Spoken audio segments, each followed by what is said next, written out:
कक्षा 10वीं के प्यारे बच्चों, पिछली वीडियो में हमने प्रश्नावली 1.3 के प्रश्न क्रमांक 1 और प्रश्न क्रमांक 2 को हल किया था। साथ ही एक उदाहरण का क्वेश्चन भी हमने हल किया था।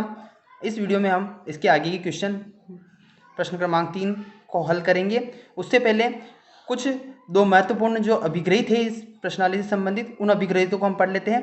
पहला अभिग्रहित यह कहता है कि एक परिमेय संख्या और एक अपरिमेय संख्या का योग या व्यकलन एक अपरिमेय संख्या आता है। यानी एक हम परिमेय संख्या ले और दूसरी अपरिमेय संख्या ले, दोनों को जोड़े या दोनों को घटाए तो जो प्राप्त जो संख्या होगी वो क्या होती है? अपरिमेय संख्या होती है। इसी प्रकार दूसरा अभिग्रहित ये होता है कि एक परिमेय संख्या और एक अपरिमेय संख्या का गुणन या भाजन, यानी इन दोनों एक परिमेय संख्या हम ले और एक अपरिमेय संख्या ले, दोनों को गुणा करें या दोनों का भाग लगाए, दोनों को एक दूसरे से भाग लगाए, तो वह जो होती है वह संख्या जो हमें प्राप्त होती है वह भी क्या होती है? अपरिमेय संख्या होती है। तो ये दोनों महत्वपूर्ण अभिग्रह थे, इनको आपको याद रखना है। ऑब्जेक्टिव के रूप में भी ये पूछे जा सकते हैं और इनका क्वेश्चनों में भी या सवालों में भी इसका उपयोग करेंगे हम। अगला जो क्वेश्चन है प्रश्न क्रमांक 3,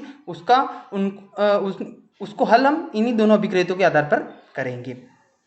आइए प्रश्न क्रमांक 3 को हम सोल्व करते हैं। क्वेश्चन हमें दिया हुआ है, सिद्ध कीजिए कि निम्नलिखित संख्याएं अपरिमेय हैं। इसके अंतर्गत हमें 3 क्वेश्चन दिए हुए, इन तीनों क्वेश्चनों को हल करते हैं। पहला क्वेश्चन दे रखा हमें 1/√2, ये हमें सिद्ध करना है कि ये एक अपरिमेय संख्या है। हल करते हैं।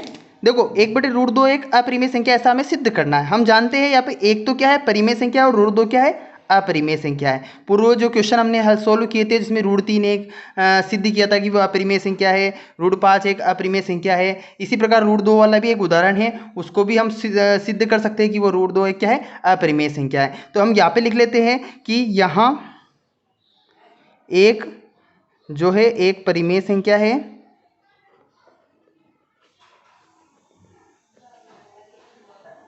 तथा √2 एक अपरिमेय संख्या है ना। एक परिमेय संख्या है और √2 एक अपरिमेय संख्या है। हम जानते हैं कि एक परिमेय संख्या और एक अपरिमेय संख्या का भाग क्या होता है? अपरिमेय संख्या होता है। यह अभिग्रहित हम इस सवाल में यूज करेंगे।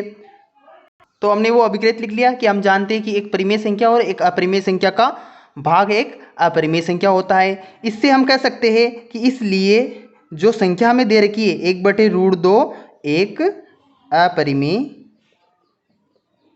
संख्या है। इस अभिग्रहित का यूज करके हम लिख सकते हैं कि जो हमें प्रूव करना था कि 1/√2 एक अपरिमेय संख्या है, तो ये हम लिख सकते हैं कि 1/√2 क्या है? अपरिमेय संख्या है, क्योंकि यहाँ पे एक जो है परिमेय संख्या है, √2 जो है अपरिमेय संख्या है, और एक परिमेय संख्या और एक अपरिमेय संख्या का भाग क्या होता है? अपरिमेय संख्या होता है। ये एक अभिग्रहित है, तो इस अभिग्रहित का यूज करके हम इसके आधार पर हम कह सकते हैं कि 1/√2 क्या है? एक अपरिमेय संख्या है। आइए क्वेश्चन नंबर इसका सेकंड वाला क्वेश्चन लेते हैं हम।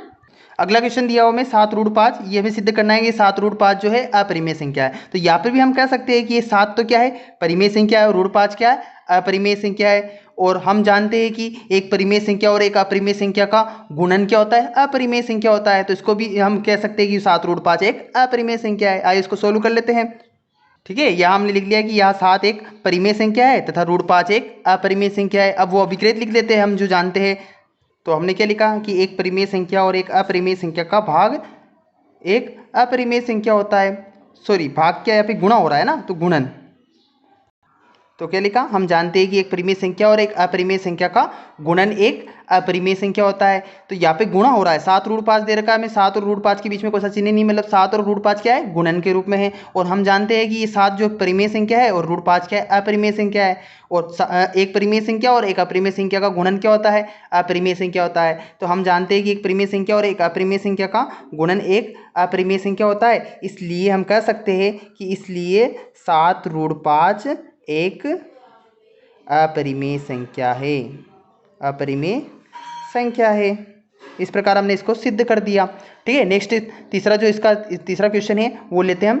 अगला क्वेश्चन दे रखा है कि 6 + √2 एक अपरिमेय संख्या होती है, ऐसा हमें सिद्ध करना है। तो देखो यहाँ पे 6 जो है परिमेय संख्या और √2 क्या है? अपरिमेय संख्या है। तीसरा क्वेश्चन था 6 प्लस रूट 2 एक अपरिमेय संख्या है, ऐसा हमें सिद्ध करना है। तो यहाँ 6 एक परिमेय संख्या है तथा रूट 2 एक अपरिमेय संख्या है। ठीक है, हम जानते हैं एक परिमेय संख्या और एक अपरिमेय संख्या का योग जो होता है वो क्या होता है, अपरिमेय संख्या होता है। तो ये अभिग्रहित हम लिख लेते हैं इसमें। तो हमने अभिग्रहित लिख लिया। हम जानते हैं कि एक परिमेय संख्या और एक अपरिमेय संख्या का योग एक अपरिमेय संख्या होता है। तो इससे हम लिख सकते हैं कि जो संख्या में दे रखी है 6 प्लस रूट 2 एक अपरिमेय संख्या है, इसलिए 6 प्लस रूट 2 एक अपरिमेय संख्या है। इस प्रकार हमने इस संख्याओं को अपरिमेय संख्या हमने सिद्ध किया। ये इस तरह ये 1.3 जो प्रश्नावली थी वो आपकी समाप्त होती है। इन सवालों को आपको अच्छे से करना है। प्रश्नावली 1.4 की शुरुआत करते हैं। सबसे प्रश्नावली 1.4 की हम शुरुआत करते हैं। आइए, प्रश्नावली 1.4 की शुरुआत करने से पहले हम शांत और अशांत के बारे में समझ लेते हैं कि शांत दशमलव प्रसार किसे कहते हैं और अशांत दशमलव प्रसार किसे कहते हैं। तो किसी परिमेय संख्या के हर का अभाज्य गुणनखंड, किसी परिमेय संख्या के हर का अभाज्य गुणनखंड 2 की घात m 5 की घात n के रूप में हो तो वह उस संख्या का दशमलव प्रसार क्या होता है, शांत होता है। एक बार और समझना कि वे परिमेय संख्याएं जिनके हर का अभाज्य गुणनखंड 2 की घात n 5 की घात m के रूप में हो, जहां m और n कोई पूर्णांक है, तो वह परिमेय संख्या या उस परिमेय संख्या का दशमलव प्रसार शांत होता है। तो हमने दशमलव प्रसार शांत के बारे में पढ़ा कि वे परिमेय संख्याएं जिनके हर का अभाज्य गुणनखंड 2 की घात m 5 की घात n के रूप में हो, जहां m और n ऋणात्मक पूर्णांक से मतलब है धनात्मक, यानी घात हमेशा क्या होनी चाहिए, धनात्मक होना चाहिए। ऋणात्मक पूर्णांक हो यानी धनात्मक पूर्णांक हो तो उसका दशमलव प्रसार क्या होता है, शांत होता है। और अगर ऐसा नहीं होता है तो उसका दशमलव प्रसार क्या होगा, अशांत होगा। ये ध्यान रखना है कि वे परिमेय संख्या जिनके हर का अभाज्य गुणनखंड 2 की घात m 5 की घात n के रूप में नहीं हो तो उनका दशमलव प्रसार क्या होगा, अशांत होगा, अशांत आवृत्ति होगा। ठीक है, तो इस बार ये दोनों डेफिनेशन आपको याद रखना है कि शांत और अशांत, इसका प्रयोग हम प्रश्नावली 1.4 के सवालों में हम करेंगे कि वे परिमेय संख्याएं जिनके हर का अभाज्य गुणनखंड क्या हो, 2 की घात m 5 की घात n के रूप में हो, जहां m और n ऋणात्मक पूर्णांक हो तो उसका दशमलव प्रसार क्या होगा, शांत होगा। और अगर उनका दशमलव हर का अभाज्य गुणनखंड 2 की घात m 5 की घात n के रूप में नहीं होता है तो उनका दशमलव प्रसार क्या होता है, अशांत होता है। प्रश्नावली 1.4 के सवाल हम नेक्स्ट वीडियो में करेंगे। धन्यवाद।